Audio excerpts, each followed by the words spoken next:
How to change your language in DramaBox application.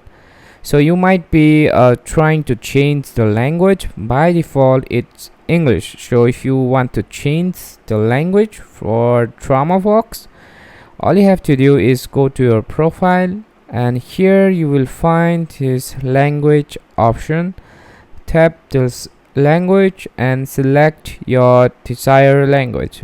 Keep this in mind, here you don't have too many language, it's pretty much limited.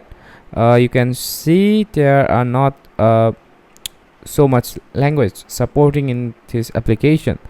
So yeah, that's how you change your language in DramaBox.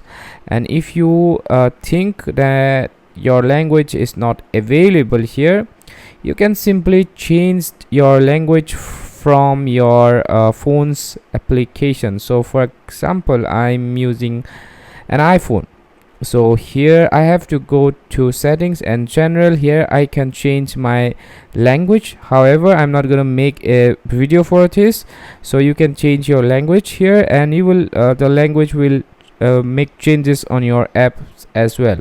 And if you're using an Android, things are similar, just have to change your language from your Android device, and your language will change in your DramaBox application as well.